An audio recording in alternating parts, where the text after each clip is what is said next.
So మీరు as a physician and surgeon sir, మీరు చాలా చూసుంటారు. ఎన్ని కేసెస్ చూసినా ఒక మూల కారణం ఒకటి పట్టుకుంటాం కదా, వాళ్ళు ఏం తప్పు చేశారని. ఆ మూల కారణం ఏంటి సార్? అంటే మీరు అడిగిన ప్రశ్నకు సూటిగా జవాబు చెప్పాలంటే ఒకే ఒక మాటలో జీవన శైలి, లైఫ్ స్టైల్. ఒక మాటలో చెప్పాలంటే, ఎందుకంటే ఇప్పుడు మద్యపానం వల్ల కానీ లేకుంటే పొగాకు సేవించిన వరకు క్యాన్సర్ అందరికీ తెలుసు, అది డైరెక్ట్. ఇక డైరెక్ట్ మనం సినిమా థియేటర్కి వెళ్తే ఇక మనం యాడ్స్ చూస్తుంటాము ప్రతి చోట. ఇవన్నీ అంటే అండర్స్టూడ్. తెలియకుండానే మనం బాగుంది అనుకున్న వాళ్ళకి ఎందుకు వస్తుంది ఇటీవల? దీనికి రీజన్ ఏంటి అంటే లైఫ్ స్టైల్ చెప్పచ్చు. ఆ లైఫ్ స్టైల్ ఏం తప్పులు చేస్తున్నారు సార్? బికాస్ చిన్న ఇప్పుడు ఫర్ ఎగ్జాంపుల్ వర్కింగ్ ప్రొఫెషనల్స్ ఉన్నాం, ఏదో సరదాగా వారానికి 2 సార్లు బయట అందరూ తింటారు. పోనీ మద్యపానం అండ్ స్మోకింగ్ పక్కన పెట్టేస్తే అందరూ అప్పుడప్పుడు ఫాస్ట్ ఫుడ్ తింటారు. మీరు చూడండి ఇప్పుడు ఇటీవల నంబర్ ఆఫ్ రెస్టారెంట్స్ హైదరాబాద్ లో ఎన్ని వచ్చినాయి అనేది. ఇంకా ఎన్ని వచ్చినా రష్ సార్, ఎప్పుడు చూసినా అదే కదా.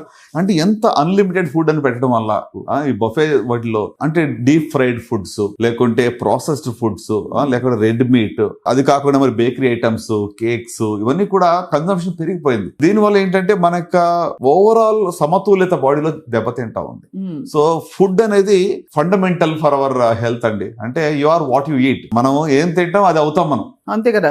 సో గనక ఫుడ్ మీద నిజంగా మనం కాన్సన్ట్రేట్ చేస్తే దీర్ఘకాల వ్యాధులు చాలా వరకు రాకుండా చూసుకోవచ్చు అని అనుకుంటారు. సో మీరు అన్నారు కదా ఇందాక, ప్రాసెస్డ్ ఫుడ్ కావనివ్వండి, లేకుంటే మరి డీప్ ఫ్రైడ్ ఫుడ్స్, ఎక్కువగాని బాగా నూనెలో వేయించిన ఫుడ్. అంటే మనం ఏంటంటే ప్రకృతికి దగ్గరగా ఉండే ఫుడ్స్ ని దూరంగా వెళ్తున్నాం ఇప్పుడు. లీఫీ వెజిటబుల్స్ కానివ్వండి, లేకుంటే ఆర్గానిక్ ఫుడ్ కానివ్వండి, లేకపోతే ఎక్కువగా మనం ఏమంటారు ఇప్పుడు వెజిటబుల్స్, ఫర్ ఎగ్జాంపుల్ ఇప్పుడు బ్రోకలీ కానీ, క్యారెట్స్ కానీ, లేకుంటే అలాగే మరి మనం చూస్తే టొమాటోస్, అంటే రెగ్యులర్ మనకి యాంటీ క్యాన్సర్ ప్రాపర్టీ ఉన్న ఫుడ్స్ కన్సంప్షన్ అనేది తగ్గుతా ఉంది, ఫాస్ట్ ఫుడ్స్ పెరుగుతా ఉంది. అంటే దాని వల్ల బాగా అసలు అంటే ఎక్కడో అది బ్రేక్ డౌన్ అవుతుంది బాడీ లోపల. బాడీలో ఏంటంటే క్యాన్సర్ ఒకేసారి రాదండి, కొంత టైం పడుతుంది.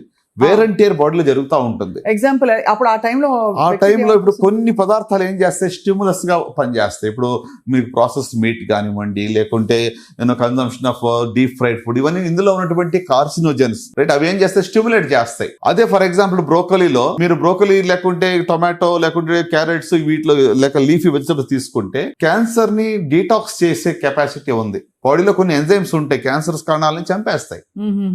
సో డీటాక్స్ ఎంజైమ్స్ ని ఇది యాక్టివేట్ చేస్తాయి. సో చెడుకి మంచికి జరిగే యుద్ధం అది. సో ఆ బ్యాలెన్స్ తప్పినప్పుడు ఇది క్యాన్సర్ బయటపడుతుంటుంది. సో చెడు ఒకవేళ అంటే నేను జస్టిఫై చేయట్లేదు, కానీ ఒకవేళ చెడు బారిన పడినా కూడా బయట కొంచెం తినాల్సిన పరిస్థితులు వచ్చినా మంచిని సబ్స్టిట్యూట్ చేయడం వల్ల కొంతవరకు నివారించవచ్చు. కరెక్ట్. అంటే antioxidant. It's all about their is nothing like poison, it all depends on dose. నా స్టాండర్డ్ గా ఎప్పుడు చెప్తా ఉంటే మాట. అదే ఓకే. సో అంటే ఏది కూడా అతిగా తీసుకుని ఉంటే దానివల్ల అది బికమ్స్ పాయిజన్ ఫర్ us.